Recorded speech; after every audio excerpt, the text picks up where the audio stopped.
자, 오늘의 숙제는 일단 13번부터 22번까지의 10개만 숙제를 내줬기 때문에 그 10개만 먼저 채점을 해드리고 그 다음에 수업은 그 앞에부터 진행하도록 할게요. 자, 이 13번 다 부를게요. 13번에 2, 1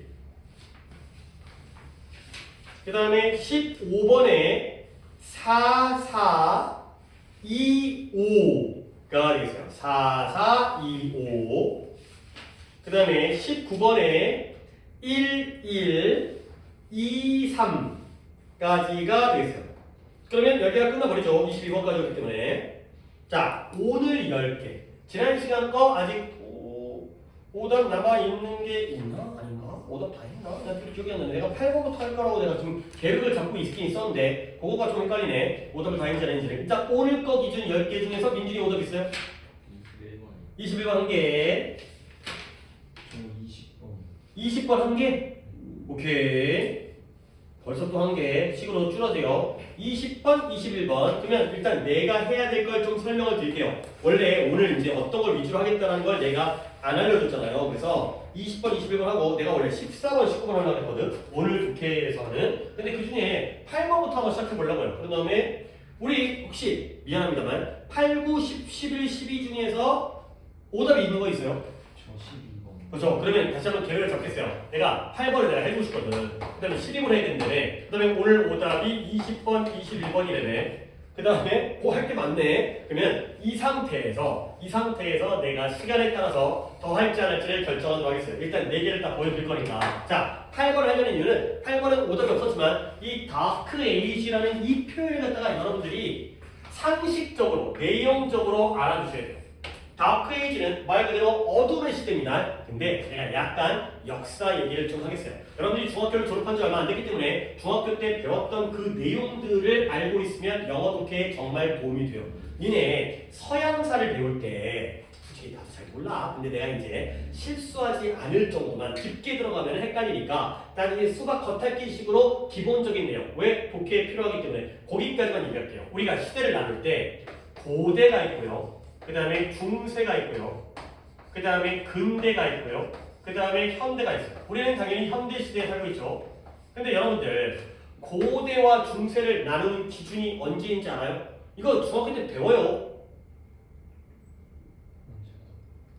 6세기에 게르만족이 이동을 해요. 북쪽에서 유럽의 게르만족이 이동을 해갖고 내려와가지고 로마를 쳐들어가갖고 로마를 갖다가 다 파헤쳐서 서로마가 멸망해요. 여기서부터 중세가 돼요. 그 다음에 중세에서 근대로 넘어가는 기준이 뭔지 아세요? 게르만족의 이동 배운 적 있죠? 그죠? 15세기에 여러 가지 사건이 있었지만 종교개혁도 있고 근데 르네상스, 문예부흥, 인문주의 들어봤죠? 오케이? 요때부터 근대가 돼요. 근데 여기 현대는 솔직히 나도 잘 몰라요. 왜냐면 지금 우리가 여기를 살고 있기 때문에 언제부터 현대를 보는지는 역사학자에 따라서 또 다르고 교과서마다 달라요. 그래서 이거는 우리니까 애매하니까 명확하게 과거에서의 명확한 건 여기와 여기예요. 자, 그러면 이걸 기준으로 시대가 나뉘어지는데 너네 고대하면 떠오르는 게 뭐예요? 그리스, 로마. 지금 서양사를 위주로 얘기합니다. 그리스, 로마 신화 읽어봤죠? 뭐 제우스 나오고 헤라 나오고 그 다음에 뭐 비너스 나오고 아테네 나오고 읽으셔야 됩니다. 그리스 로마 신화 읽으셔야 됩니다. 이건 진짜 읽으셔야 됩니다. 이건 어떻게 보면 인생의 문제입니다. 책을 아무리 안 읽어도 그리스 로마 신화의 스토리를 갖다가 아예 모르면 깝깝합니다. 독해에 나오는 내용들, 비유적인 설명들, 동양인의 경우에는 삼국지 읽으셔야 됩니다. 삼국지 스토리 모르면 그거에 대한 비유적인 사자성어라든가 표현이라든가 우리 사자성어 배우는 거 있잖아요. 그런 것 중에 굉장히 많은 것들이 중국에서 나온 한자잖아, 한자. 중국의 역사에서 다 등장을 했던 거야. 당연히 알면 모르는 것보다 훨씬 도움이 됩니다. 성경 읽으셔야 됩니다. 성경을 읽어야지 영어 지문에 나오는 등장인물이라든가 스토리 같은 거 다 이해하는 데 도움이 돼요. 그걸 언제 읽고 앉아있어요? 어린이 성경, 어린이 삼국지, 어린이 그리스 로마 신화 라도 읽으셔야 돼요. 만화로 된 거로. 오케이? 고대는 그리스 로마 시대예요. 로마 시대예요.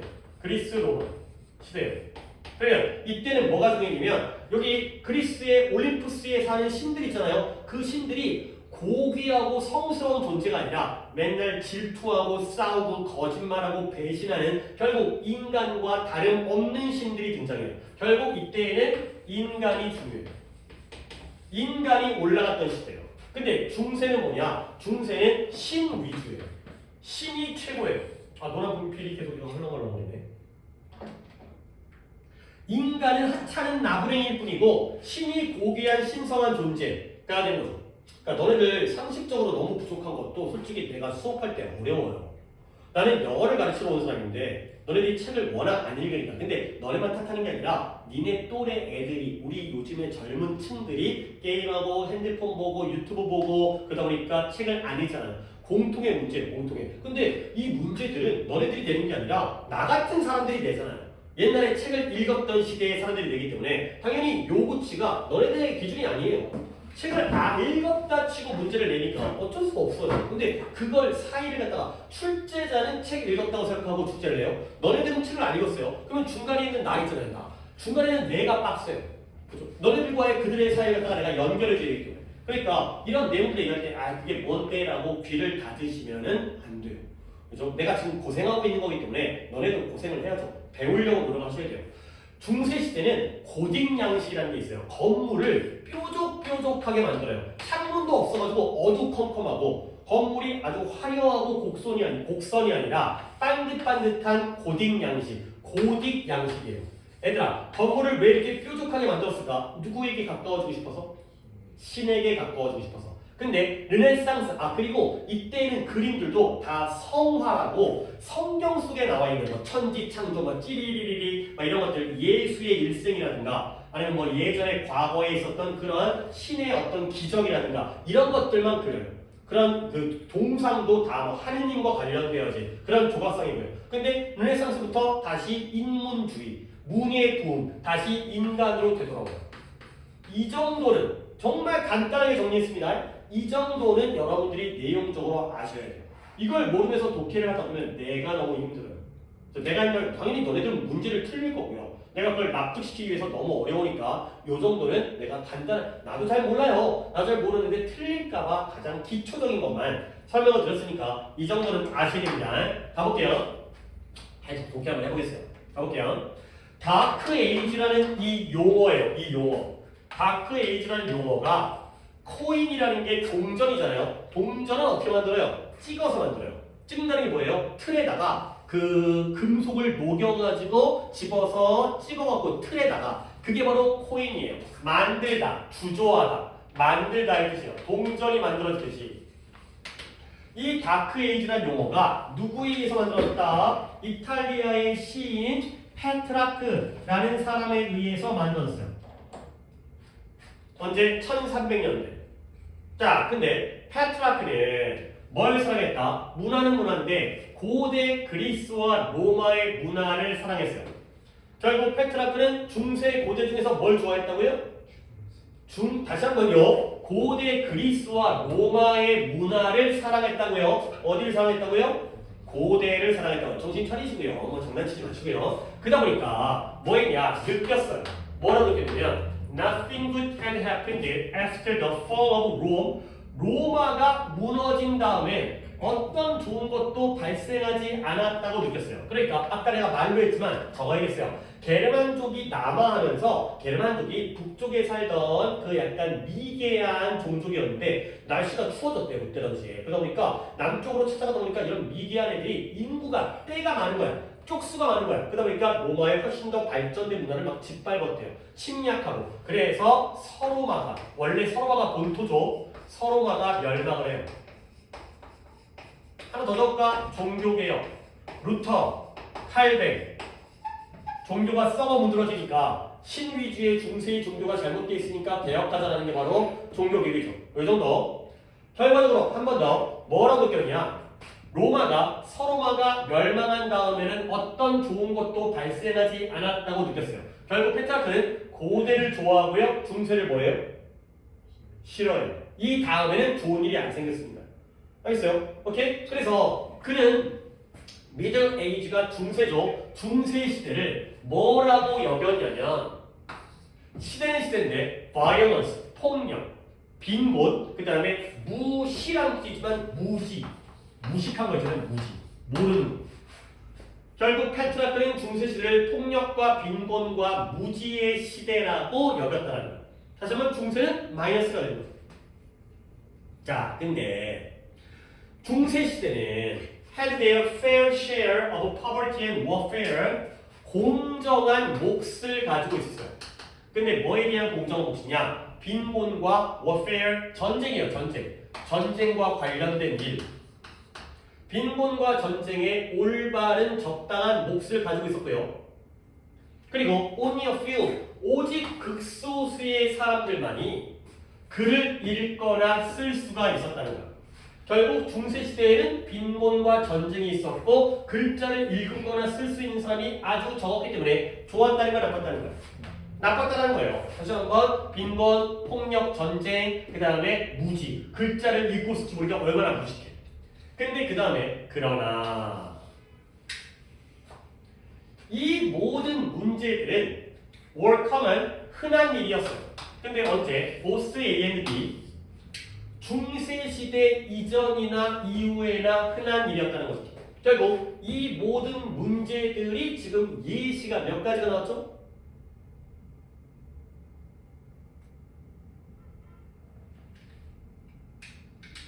그래요. 칭찬도 받고 혼도 나고 왔다 갔다 해야 되는 건데 집중력이 이런 정도의 집중력으로는 안 돼요.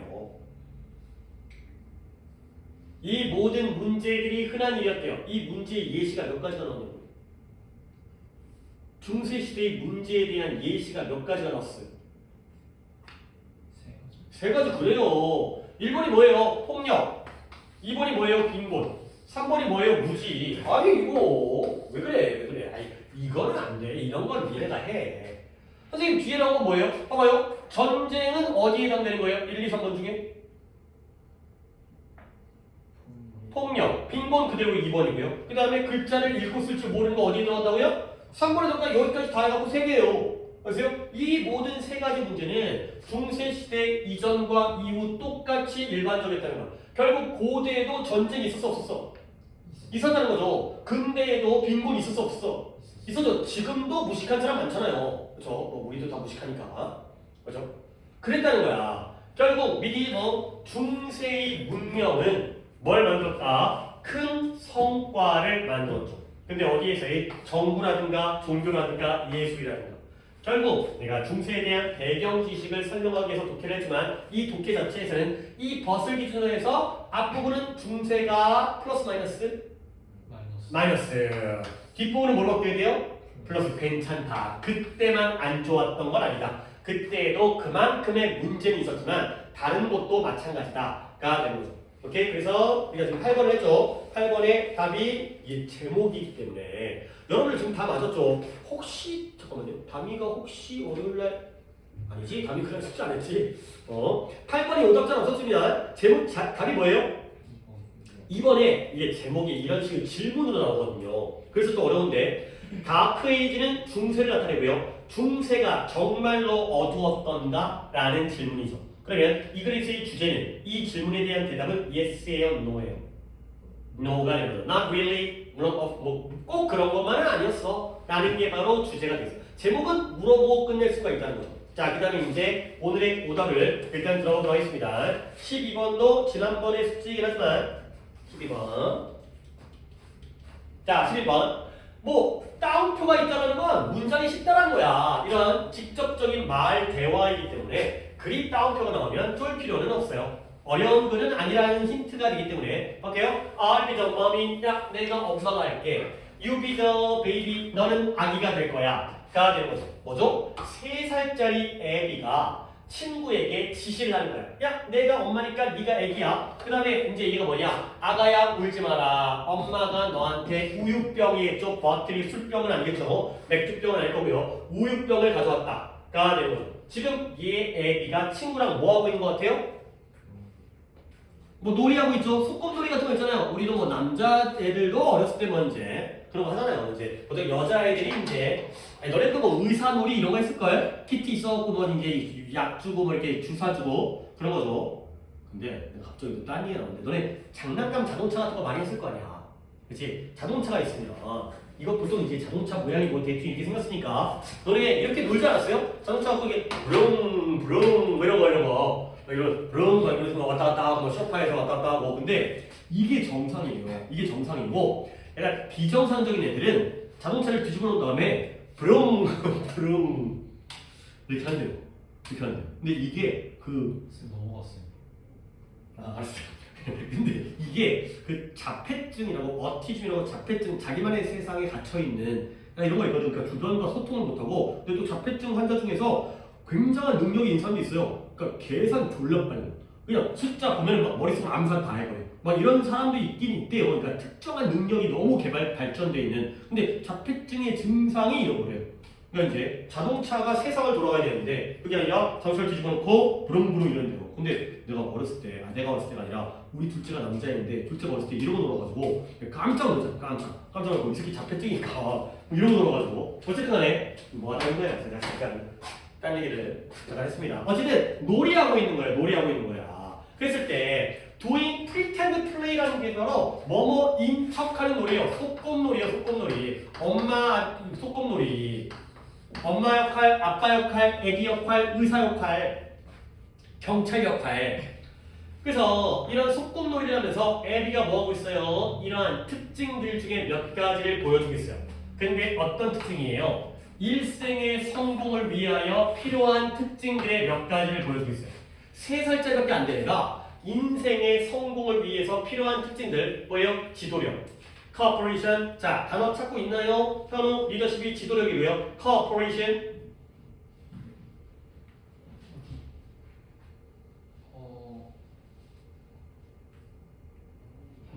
협력, 그 다음에 remarkable capacity, 놀라운 능력. 근데 뭐에 대한 공감에 대한 상대방의 마음을 이해해주는. 그러니까 내가 엄마 역할을 하면서 엄마 빡세겠네.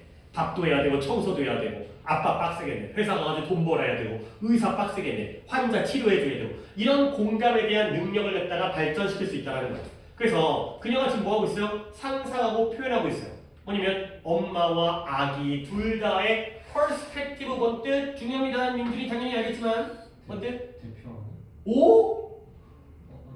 represent가 대표하는 거고요. 퍼스펙티브는 관점입니다. 이건 진짜 중요한 거네요. 퍼스펙티브 독자라고 진짜 맨날 나와. 거의 진짜 내가 거짓말 약간 과장일 수도 있겠지만 우리 독해 10개, 12개 중에서 퍼스펙티브 안 나올 때 거의 없을걸? 무조건 나오는 단어입니다. 모의고사 나오면 한 세트 중에 한 2번은 나오는 단어예요. 관점. 근데 원래 뜻은 이거예요. 한 번 더 적어주세요. 원근법이라는 뜻이 원근법. 원근법이 뭐예요? 그림 그릴 때. 그림 그릴 때 어떻게 그려요? 평면이잖아요. 그림은. 3차원의 공간을 표현하기 위해서 가까운 물건과 먼 물건 중에 뭘 더 크게 그려요? 가까운 걸 크게, 먼 건 작게 그리는 게 바로 원근법이죠. 그게 바로 바라보는 관점을 그림에다가 집어넣은 거예요. 원래 단어가 원근법인데 요즘에 관점으로 많이 쓰이죠. 근데 또 요즘에 또 다시 한번 원근법으로 쓰여요. 정말 중요한 단어예요. 그러니까 엄마와 아기의 관점을 다 상상하고 표현한다는 거죠. 엄마 입장도 되고 애기 입장도 되고 번갈아 해보고. 그 다음에 이런 역할놀이, 소꿉놀이는 아이들이 사회적인 관습을 갖다가 연습하도록 도와줘요. 병원에 가면 의사 선생님 말씀을 잘 들어야 되는구나. 약을 잘 먹어야 되는구나. 근데 솔직히 여기까지 했는데 형이 하나 물어보고 싶은데 여기까지의 pretend play 플러스인 것 같아요? 마이너스인 것 같아요? 그쵸? 좋은 거죠. 아이들한테 뭔가 가르쳐주잖아요. 배우도록 이제 성공하도록 해줍니다. 좋을 수밖에 없잖아요. 반전 있는지 한번 볼까? 근데 아무리 고이 거여도 옛날 거랑 반전 없을 것 같은데. 그래서 이것도 소꿉놀이입니다. 예를 들어서 가정 게임이죠. 집에서 뭐 음식하고 이런 것들 청소하고 소꿉놀이 동안 아이는 이러한 리허설을 하는 거예요. 리허설을 하죠. 예행 연습을 하죠. 리허설이라는 거잖아요. 리허설. 아이들은 뭘 예행 연습하냐? 아직 애기지만 엄마가 되기 전에, 아빠가 되기 전에 please, thank you, 어른 되기 전에 이런 말을 하는 연습을 하는 거예요. 또는 집에 오신 손님을 환영하는 이러한 예행 연습을 하는 거죠. 요 5월엔 누구와 누구의 병면?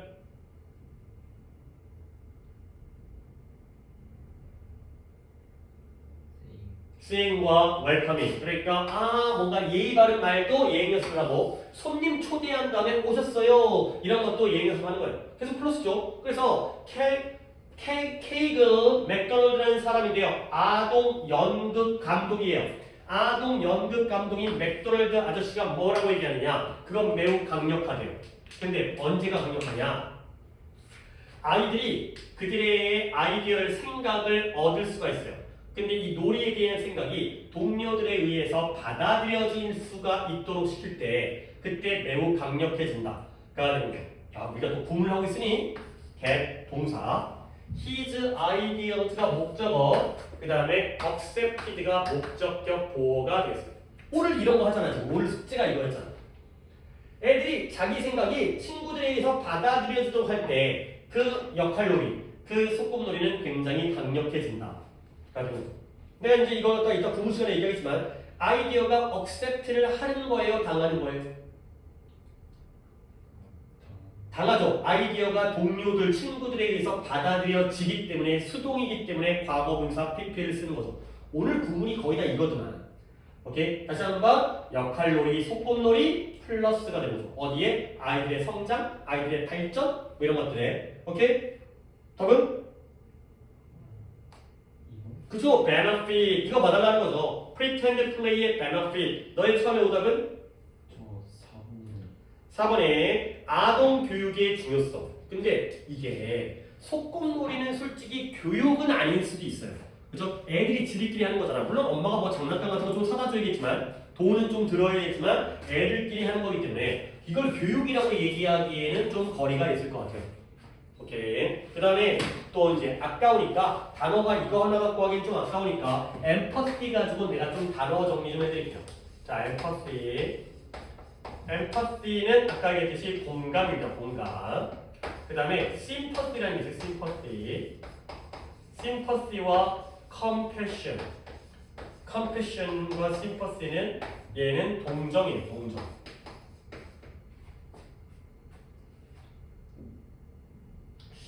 그 다음에 antipathy, antipathy는 반감이에요. 반감은 뭐예요? 좋아하는 거예요? 싫어하는 거예요? 싫어하는 거. 그에게 반감을 가지다. 적대적인 반대하는 감정. 그 다음에 마지막으로 apathy라는 게 있는데요. 얘는 무관심이에요. 이 pathy라는 감정을 나타내는 단어인데 생각과 감정. 요걸 갖다가 잘 기억해 주세요. 이렇게 한 번 한 다음에 나중에 또 여기에 붙는 것까지 더 알려드릴게요. 더 이제 이 확장되는 것까지. 처음에는 이렇게 한번 시작해놓고 이런 단어는 다 우리가 알아야 되는 단어를 정리해드린 거예요. 다음 숙제할 때 앞에 있는 필기를 한번 살펴보는 복습의 시간을 가지면 정말 좋습니다. 오래 안 걸리죠? 그죠? 뭐 오답이 멀기까지 막 대단한 거 아니어서. 그 다음에 20번, 21번 먼저 간 다음에 시간에 따라서 내가 할 걸 또 결정하도록 하겠습니다. 일단 20번이 현우예요? 민준이에요? 일단 현우 거 20번 거기나 20번에 조금 까다로울 수 있는 문장인 것 같은데 첫 문장 It would be wasteful 낭비적일 수가 있대요. 근데 뭐가 낭비적이냐면 wasteful 쓰레기 낭비하는 버리는 낭비하는 뭐 하는 게 사람들이 to acquire 획득하다 얻다 뭘 얻냐 똑같은 입맛 이 appetite라는 게 식욕 입맛 이거죠. appetizer 처음에 음식 전체 요리 뭐 코스 요리에서 입맛을 돋구게 하는 근데 뭐에 대한 식욕과 입맛이냐 모든 가능한 먹을 수 있는 물질에 대해서 똑같은 식욕을 갖는 것은 낭비적일 수 있다는 거예요. 오케이? 자, 문장 구조부터 보여드릴게요. 25예요? 낭비적일 수가 있죠. 가조예요. 그럼 진주 어디 있어요? To acquire with the substance까지가 진주예요. 그러면 똑같은 식욕을 갖는 게 누구예요? 사람들이에요. 결국 이 구조도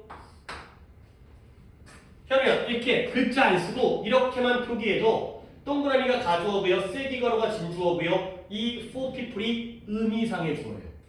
투부정사의 의미상의 주어. 알겠죠? 이런 식의 문장 구조를 체크하는 방법입니다.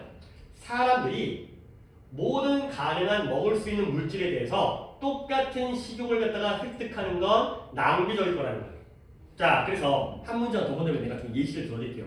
There will always be some food source. 항상 몇몇 음식의 원천이 있을 거라는 거예요. 근데 어떤 원천이냐? 다른 것들보다 더 좋은 bargain, 거래.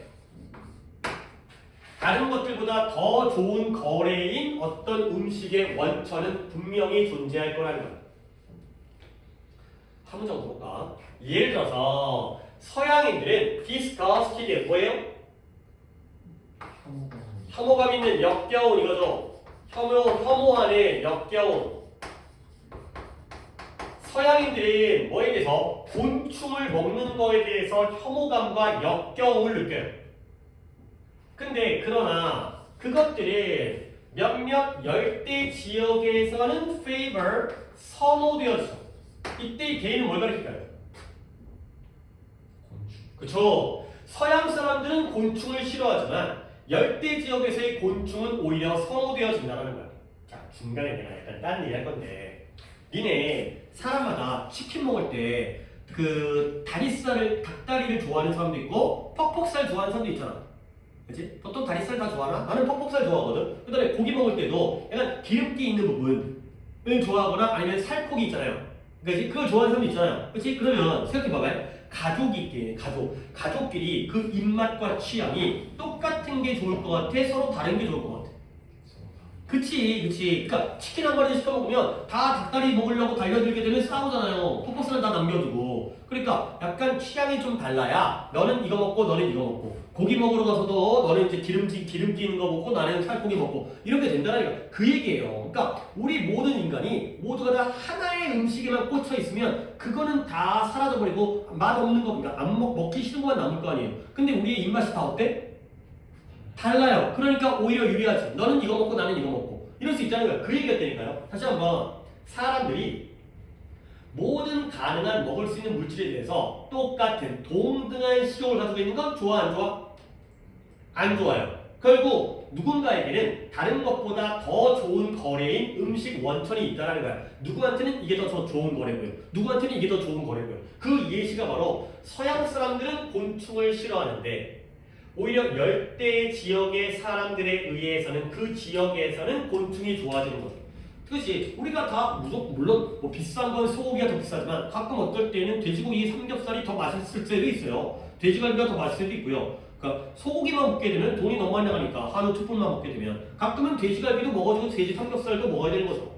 오케이? 자, 그러면 핵심은 핵심인데 이런 차이에 대한 핵심은 어디에 놓여져 있다? 놓여져 있다. 이용 가능성. 곤충의 이용 가능성에 놓여져 있다는 거야. 근데 무엇과 비교하여 compared with 뭐뭐와 비교하여 무엇과 비교하여냐?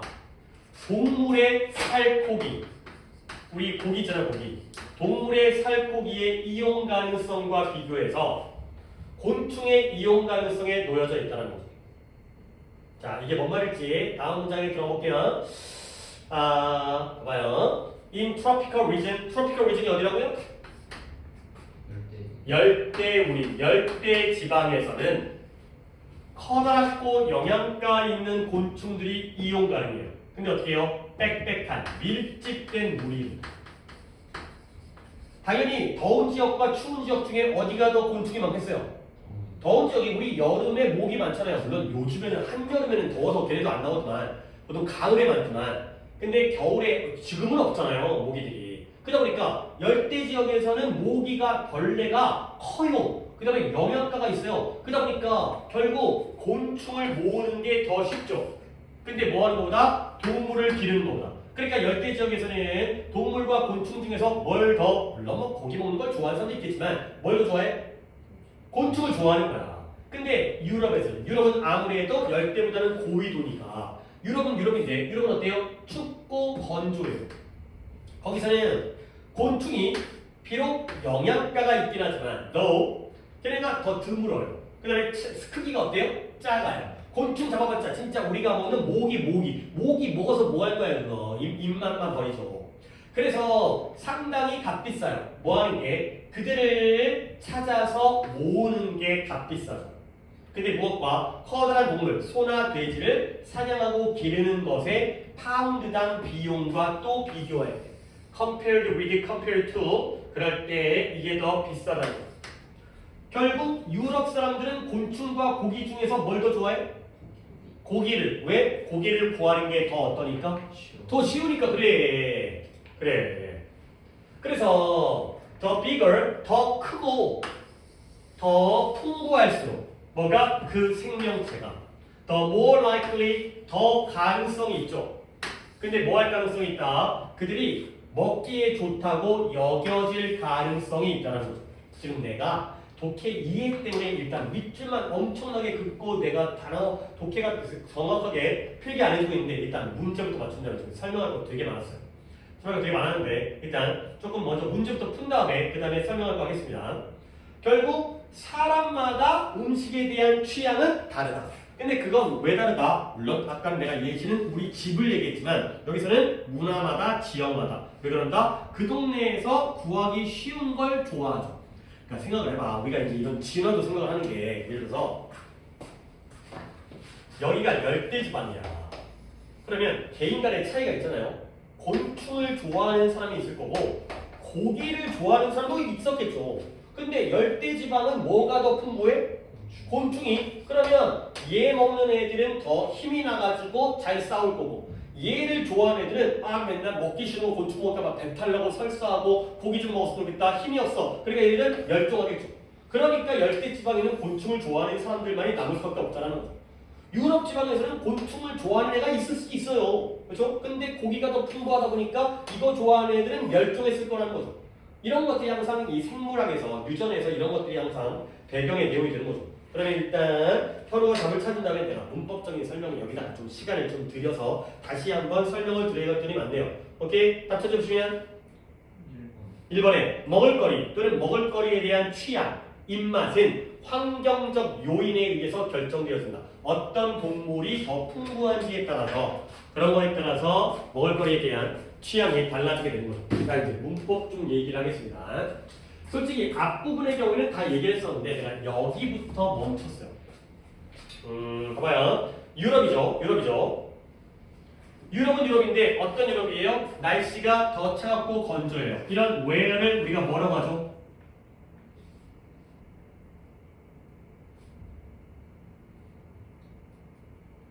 앞에 있는 유럽을 꾸며주고 있잖아요. 그리고 뒤에는 it is colder and drier라는 완전한 문장이 나오고 있죠. 그러면 이걸 뭐라고 불러야 돼요?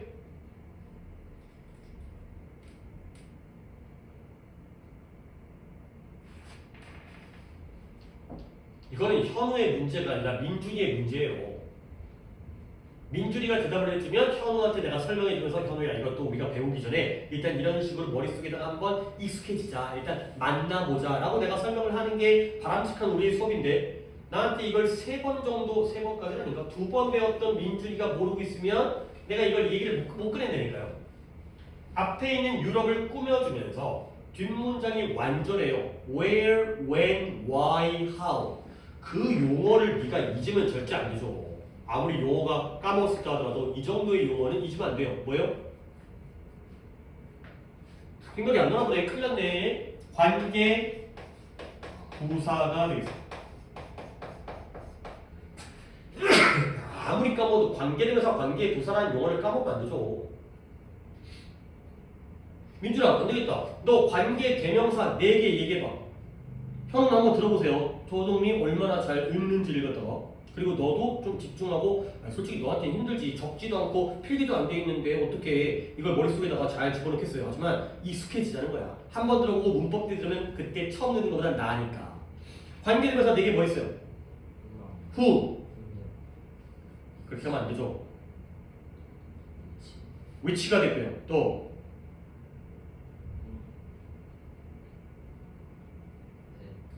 네, 그 다음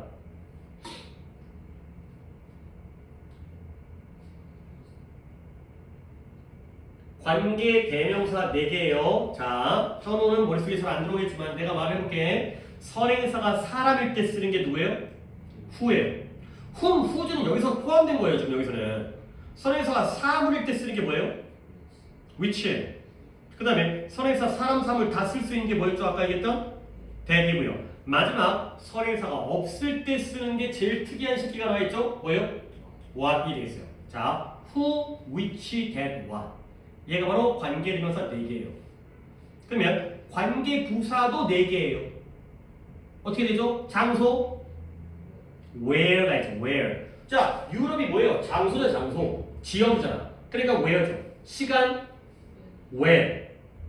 이유 why. 마지막 방법 how가 되는 거죠. 자, 현우야, 뭔가 적긴 했는데 처음 보는 단어들은 아니잖아요. 그죠? who, which, that, what, 그 다음에 where, when, why, how 다 익숙하게 평소에 많이 봤던 건데 이렇게 묶여서 머릿속에 싹 정리가 돼 있어야지 문제를 푸는 거예요. 그냥 그거 들어본 것 같아. 그거 아는 거야. 이래봤자 문제를 못 푼다니까. 조금 더 어법에 대해서는 내가 더 강조를 해야 되는 게 니네 4월달에 4월 말에 중간고사를 볼 거 아니야. 물론 5월 초일 수 있겠지만 그때쯤에 중간고사를 보는데 솔직히 야 시험법이라는 게 이게 시험법이라고 쳐봐. 그러면 얘를 갖다가 내신 공부를 하면 이 글의 내용을 모르는 건 그건 병신이죠. 수업을 들었는데 글의 내용은 알겠죠. 그렇죠? 그리고 이 안에 있는 단어들의 뜻을 다 알겠죠. 글의 전개가 어떻게 되는지 알겠죠. 그러면 어디가 문제야? 어법과 어휘. 어법에 대한 내용, 어법 변형에서만 나오거든. 어휘는 여기 나온 말고 딴 거에 나오거든. 이거는 평소에 많이 해놔야 돼. 시험 기간에 할 수 있는 게 아니라 아니 문법 시간에 문법을 하지 내신 시간에 문법을 하긴 하지만 관계대명사를 따로 3주에 걸쳐서 배울 수는 없잖아요. 관계대명사 배우는데 3주는 좀 많이 심했고 2주 내신 기간 동안 2주 동안 관계대명사 한다고? 안 되기 때문에 평소에 해놓지 않으면 내신 때 감당이 안 돼요. 오케이. 조금 배웠던 것만큼의 지금의 효과가 없다고 봅니다. 그 다음 두 번째 곤충들은 비록 영양가가 있긴 하지만 자 though 비록 뭐뭐이지만 품사가 뭐예요? 비록 뭐뭐이지만 품사 모른다고요? 접속사예요. 양보의 접속사죠. 큰일 났네. 모르기 너무 많은데. 비록 뭐뭐이지만 양보의 접속사 안 되겠다. 민준이 그 접속사 필기했던 거 노트 빨리 찾아. 현은 없어. 그냥 거기까지 복사 안 해줬어요.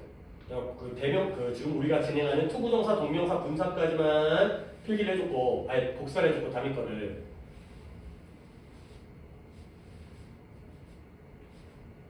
저 찾는 저 꼬라지 저. 야 거기 있겠냐? 한참 뒤에 있어. 뭐 뒤라는 게 어디까지인지 모르겠지만.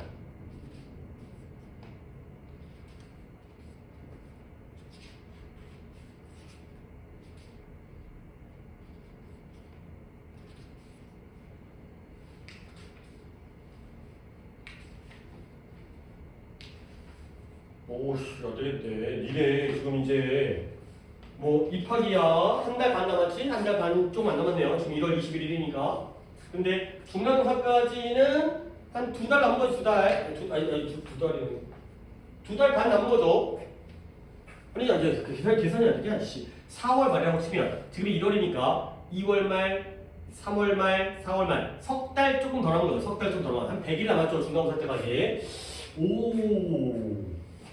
뭐 잘한다니까 진짜 잘하고 공부를 안 해도 된다고 생각하는지 또 따로 내가 이 임무를 드리겠어요. 이건 담임까지 포함이긴 한데 노트 복습하셔야 돼요. 그래서요? 또 예를 들어서 지금 내가 일단 너네들은 나한테 1년 동안 배웠고 현우는 최근에 들어왔잖아. 근데 너네들과 수업을 진행하면서 현우한테 아쉬운 부분을 갖다 내가 쩍쩍쩍 건드려주려고 수업을 진행하고 있거든. 근데 만약에 니네마저도 안 돼 있으면 아예 처음부터 다시 설명해야 돼. 아니 물론 처음부터 다시 설명하는 게 나쁘다는 건 아닌데 뭐 새로운 마음으로 배우는 것도 의미가 있잖아. 근데 그러다 보면 지금 수업의 방식과는 전혀 다른 방식으로 가야 돼요. 아예 필기 노트도 다시 처음부터 새 노트 받아가지고 아예 새 공책 받아갖고 다시 필기 처음부터 시켜야 돼. 그럴 거면 오히려 현우한테 더 좋을 수 있겠지. 그렇지? 뭐냐면 이제 뭐 지금도 나쁘진 않지만 그래도 약간 좀 버겁잖아. 왜냐면 돼 있는 걸 쫓아오기 때문에. 근데 니네가 이런 식으로 안 돼 있으면 아예 처음부터 다시 가야 돼. 그럼 진도도 지금 속도로 못 나가. 복습하세요. 뭐 하자는 거야 이게. 너가 접속사인 걸 모르면 어쩌자는 거야 지금 이게. 찾았어요? 예. 접속사가 종류가 두 개가 있죠. 무슨 접속사, 무슨 접속사? 등위, 종속. 종속에 세 가지가 있는데요. 먼저. 종속에 명사절, 형사절, 부사절. 물론 동격절까지가 플러스 알파지만 그 다음에 부사절 안에 7가지의 의미가 있죠. 뭐예요? 시간, 조건, 다음이 뭐예요? 양보예요. 알겠어요? 거기에 뭐예요? 비록 뭐뭐이지만 though나 although나 even though나 while이 바로 양보의 접수사예요. 알겠어요? 이 손으로 필기하고 이 손으로 배웠고 그동안 한두 번 나온 게 아닌데 이걸 모르면 어떡해. 그리고 거리 나온 문법입니다. 아 이거 진짜 이러면 안 된다니까. 자 옆에다가 노트가 아니라 교재에다 필기하세요. 시간, 조건, 양보, 부사절. 시간, 조건, 양보, 부사절. 현우는 좀 뻑뻑해. 근데 오히려 그러니까 현우한테 내가 좀 더 친절하게 해주고 싶은 거야. 근데 너네들은 아니지. 너네들은 성과가 없으면 안 되지. 내가 똑같은 수업을 하더라도 같이 하면 안 되지. 처음 들은 분과 예전에 많이 들었던 분을 내가 어떻게 똑같이 대하겠어요. 처음 들으면 어떻게 해서 내가 이해시키고 야 이거 좀 나중에 또 나올 테니까 설명해 줄게 이렇게 좀 친절하게 하더라도 네가 이걸 모르면 안 되지. 시간, 조건, 양보, 부사절에서 어떤 일이 생기냐면 주어 플러스 비동사가 생략되어질 수가 있어요. 생략된다는 게 아니라 생략이 될 수가 있어요. 근데 현우는 좀 버거우니까 내가 좀 더 친절한 설명을 드릴 거예요. 시간, 조건, 양보, 부사절이 뭐냐? 가장 대표적인 게 when절이에요. when절이 뭐예요? 뭐뭐 할 때. 뭐뭐 할 때라는 when. 그 다음에 조건은 뭐예요? if절이에요. 만약 뭐뭐라면. 그리고 양보의 부사절이 뭐예요? 가장 대표적인 게 요 know예요. 비록 뭐뭐이지만. when이 뭐뭐 할 때 if가 만약 뭐뭐라면 know가 비록 뭐뭐이지만 이 부사절에서는 주어 플러스 비동사가 생략되어질 수 있다는 거예요. 자, 그러면 이 얘기를 여기다 적용합니다. 얘가 양보의 접속사예요. though. 그러면 뒤에는 문장이 나와야 되는데 없어요. 왜 그랬을까요? 여기에 주어 플러스 비동사가 생략되어 있다는 거죠. 비록 그들이 영양가 있긴 하지만 오케이? 실제로 집어넣으면 누굴 집어넣을 거예요? 주어 플러스 비동사를 집어넣어야 돼요. 누가 비록 영양가가 있는 거예요? 곤충들이. 그럼 뭐예요? 곤충 안 적어요. 뭐라고 해요? they로 가서. they are. 이런 게 생략되어져 있는 거예요. 비록 곤충들이, 얘가 they로 가는 거죠. 대명사니까. 비동사 are said. 비록 곤충들이 영양가 있긴 하지만 유럽에서는 어때요? 날씨가 춥고 건조하다 보니까 드물고 크기가 다소 작다라는 거예요. 그러면 먹어봤자 배도 안 부르고 구하기도 어렵고 가 되는 거죠. 오케이? 그 다음 또 여기 할 게 많아요 지금. 그러니까 지금 이게 계속 막히면 이거 뭐 독해 못하죠. 봐봐요. 더비교급 더비교급. 현우야 좀 이독해봐. 네가 틀렸는데 잘 틀렸어. 할 말이 많이 못했어. 더비교급 더비교급이라는 표현이. 아이고. 더비교급 더비교급이야. 오늘 되게 팩트거리네. 민준아, 더비교급 더비교급의 뜻이 뭐예요? 그죠? 더 뭐뭐 할수록 더 뭐뭐 하게 되다가 돼서.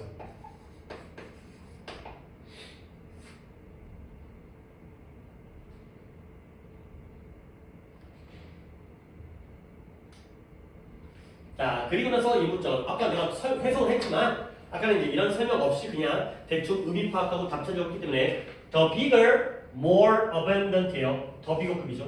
더 다음에 비교급 두 개 나왔죠.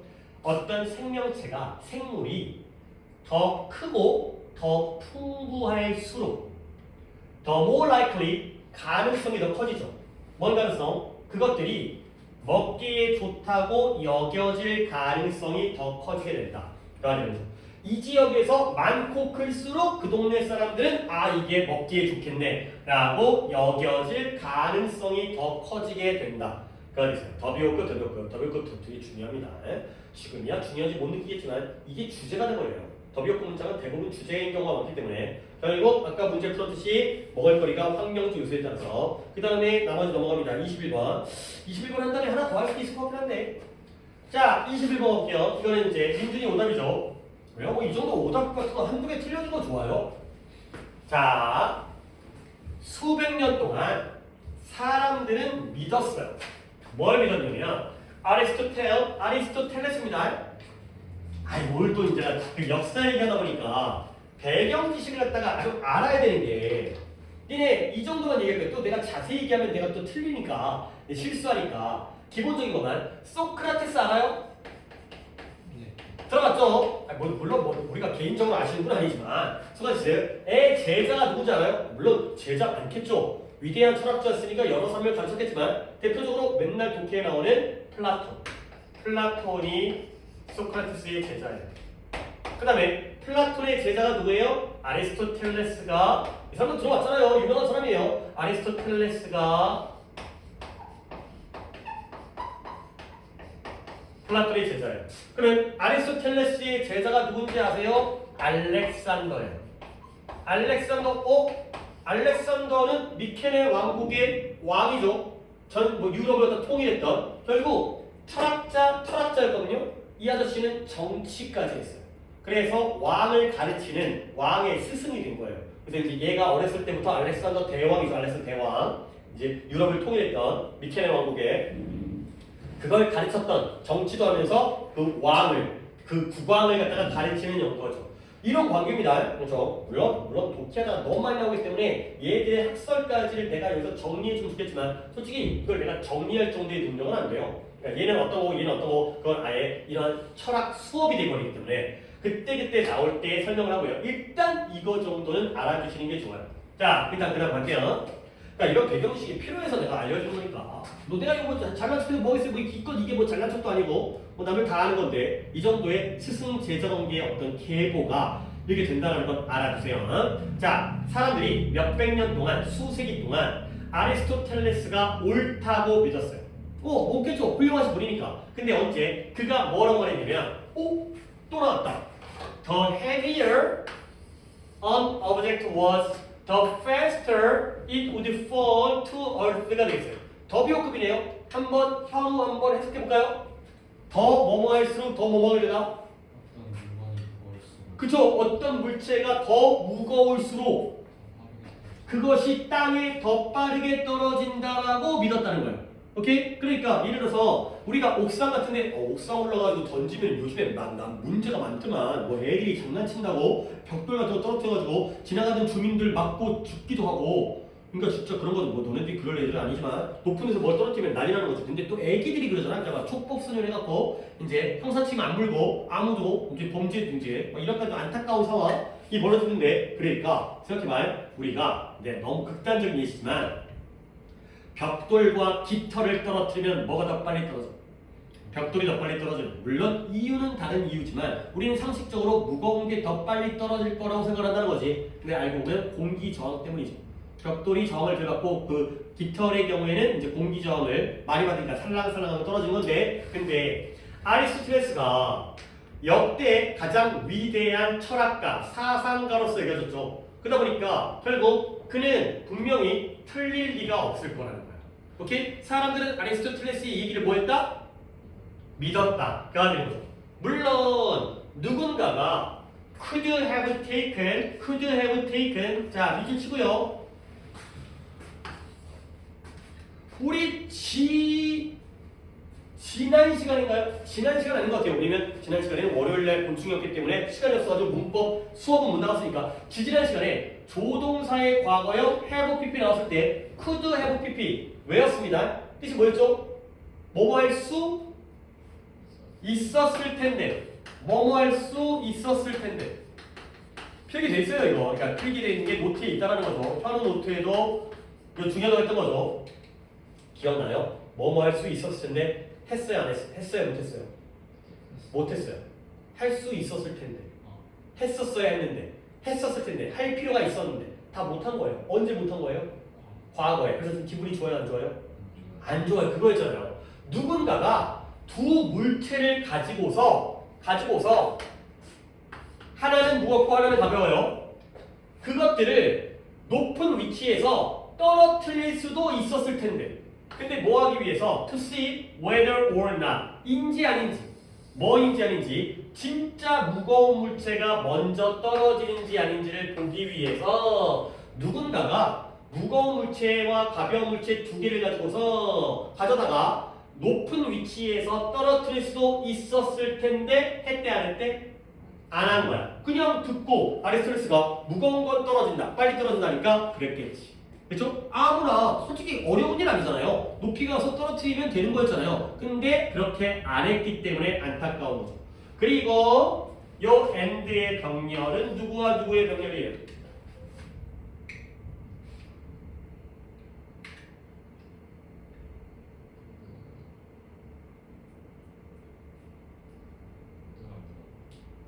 뭐랑 dropped? could랑 dropped 아니죠.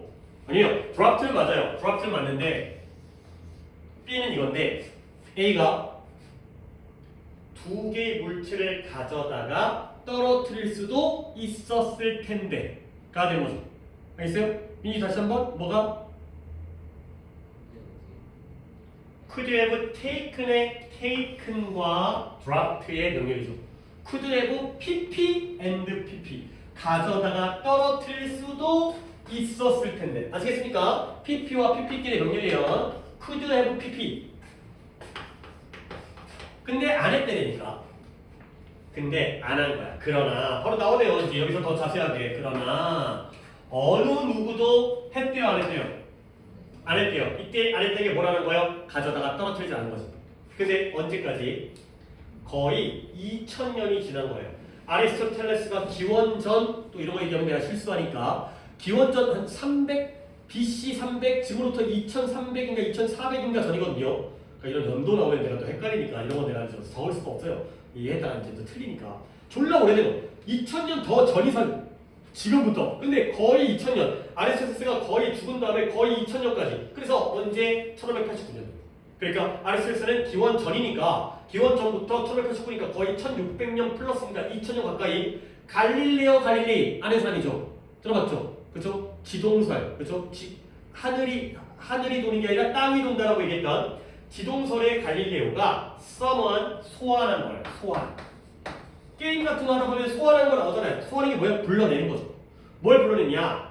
학식 있는 교수들을 갖다가 들어본 것 같은데 피사의 사탑의 아래에다가 불러모은 거예요.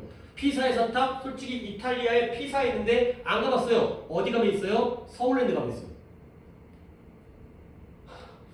서울랜드 입구 기억나요? 서울랜드 몇 번 가잖아요. 입구 가면 입구에 이렇게 처음에 이제 여기 표 끊고 들어가잖아요. 그러면 여기에 꽃 같은 데 있어가지고 서울랜드 가서 사진 찍는 데 있고요. 여기 길 있잖아요, 길.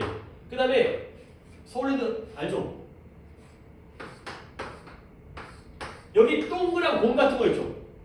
알죠? 알죠? 그러면 여기 롯데리아가 있고요. 요 오른쪽 가면은 여기 놀이기구 있어요. 놀이기구. 여기 바이킹 있고요. 그렇죠? 더 위쪽으로 막 이렇게 올라가면 있잖아. 이쪽 가면은 또 약간 뭐 약간 갓길이 있어요. 이쪽에 뭐 이렇게 뭐 음식 던킨 도너츠 있나? 뭐 이러고요. 여기에요, 여기. 여기에 탑인데요. 기울어져 있는 탑이 있어요. 요 자리. 여기 기념품 가게 같은 거 있고, 여기 VR 있고. 내가 둘째 때문에 최근 몇 번 가갖고 내가 위치를 대충 알고 있죠. 그래서 통과해서 들어가다 보면 여기 3거리 나오거든. 여기에 있는 게 바로 피사의 사탑이에요. 이 서울랜드 있어요. 탑이 기울어져 있어요. 점점 더 기울어진대요. 언젠가 쓰러진다고 하는데요. 어쨌든 뭐 고수하겠지. 어쨌든 봐봐요. 갈릴리오 아저씨가 피사의 사탑, 기울어진 탑이에요. 리닝 타워. 피사의 사탑의 아래쪽으로 물러모은 거야. 그 다음에 뭐 있냐? 그래서 그가 꼭대기에 올라가고 푸시드업을 밀어 떨어뜨렸어요. 뭐를? 10파운드짜리 무게의 그 추와 1파운드짜리의 추를 갖다가 떨어뜨린 거예요. 그랬더니 어땠죠? 둘 다 땅바닥에 어떻게 떨어졌어요? 동시에 떨어졌어요. 이게 바로 물리학의 원리죠. 무게와 상관없이 동시에 떨어지는 거. 공기 저항이 똑같다면. 근데 문제는 뭐냐? 여기죠. However, 그러나 분명히 보여줬거든. 근데 진작에 했었어야 되는데 안 하다가 거의 2000년이 흐른 다음에 겨우 한 거야. 근데 그러나 민준이 한번 해석해 보세요. 아까도 민준이가 했나? 모르겠는데. 그래요. 믿음의 힘이 너무 강해서 누구를 믿은 거예요? 그쵸, 아리스토텔레스를. 그쵸. 강해서 결과적으로 어땠어요? 그들의 눈을 부인했어요. 자기가 눈으로 봤죠. 뭘 봤어요? 동시에 떨어지는 거. 근데 내가 잘못 본 거야 라고 한 거죠. 오케이? 결국 이 실험 결과를 믿은 게 아니라 누구를 믿은 거예요? 아리스토텔레스를 믿은 거예요. 그래서 그들은 지속적으로 아리스토텔레스가 옳다고. 내가 봐놓고도 그럴 수 있잖아. 너무 믿음이 확실하면 내 눈을 보고도 내 눈을 갖다가 부인하는 거죠. 그죠? 뭐 그런 거 있잖아요. 막 종교적인 믿음이라든가 이런 거 있으면 내가 하나님을 믿으면 하나님을 본 적이 없는데도 하나님 무조건 믿죠. 그러니까 본 적이 없는데도 믿잖아요. 근데 이래서 하나님을 안 믿는 사람은 하나님을 실제로 본다 하더라도 에이 내가 착각했을 거야. 뭐 외계인 뭐 이렇게 이런 거 있잖아요. 그렇지? 그랬을 거라는 거야. 오케이? 아리스토텔레스를 믿었구나. 여기. 그러면 답을 찾아보시면 한국말로 돼 있는데 한국말이 조금 까다로웠을까? 몇 번 가는 것 같아요? 2번에 맹신이 뭐예요? 맹신. 얘들아, 맹인이 뭐예요? 맹인. 블라인드. 눈먼 사람들 맹인이라고 하죠. 맹신이 뭐예요? 눈 감고 믿는 거예요. 맹목적인 거. 눈 감고 하는 게 맹목적인 거죠. 그러니까 눈 감고 무조건 맹목적인 사랑 이런 거잖아요. 부모님은 자식들 맹목적으로 사랑하지 자식이 이쁜지 잘났는지가 아니라 무조건 사랑하는 거죠. 무조건 믿는 게 맹신이에요. 눈 감고 믿는 거예요. 이성적으로 따지지 않고. 권위가 누구예요? 갈릴레오가 권위예요? 아리스토텔레스가 권위예요? 아리스토텔레스의 권위를 무조건 믿다 보니까 갈릴레오의 올바른 실험을 믿지 않는 이러한 상황이 되겠어요. 오케이? 5단 먹었어요? 4번에 철학과 과학의 관련성은 아니죠. 등장한 사람이 얘는 철학자고 얘는 과학자니까 넘겨줄 수 있겠지만 둘 다 과학 얘기예요. 아리스토텔레스도 이분들 다 과학자예요. 그죠? 옛날에는 다 철학자가 과학자고 변호사고 의사고 화가고 조각가고 정치가고 또 똑똑한 분들이 별걸 다 했죠. 딴 거 하려고 했었는데 그냥 오늘 여기까지만 하겠어요. 왜냐면 요즘에 구문하다가 어법을 많이 못해서 오늘은 어법을 좀 들어가고 싶어가지고 여기까지 하도록 하겠습니다. 잠깐 쉬었다가 다른 시험 본 다음에 영상 끊어야 돼요. 영상도 끊어야 돼요. 안 그러면 또 올라가는 거.